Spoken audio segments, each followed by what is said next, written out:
আর এই ঘোল খাইলে উপকারিতা কি কি? উপকারের 12 রকম উপকার আছে। মেন হচ্ছে যে এর পেটটা ক্লিয়ার করে। এটা 20 টাকা করে। আচ্ছা। কত? 40 টাকা। মাখন খাওয়া পরে মাখন দেখাবো নাকি? মাখন একটু দিয়ে দেবে। মাখন দেওয়াটাকে স্পেশাল নাকি এটা? না, ঘোলই স্পেশাল। মাখন ঘোলের সাথে না খাওয়াই ভালো, কারণ মাখন খালি ঘোলের উপকারটা নষ্ট করে দেয়। মাখনটা আপনার ঘোলের কিন্তু কাজ 12 রকম, এর অল বডির কাজ করে। নাও আপু, নাও নাও। ঘোলের কাজটা কি পেটটা আচ্ছা আচ্ছা। আর এই ঘোল খাইলে উপকারিতা কি কি?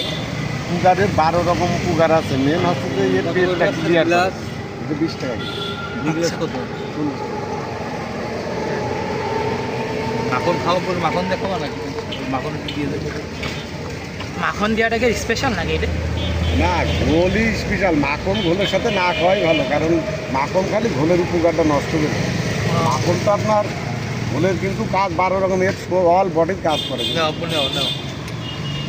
ঘোলের কাজটা কি পেটটা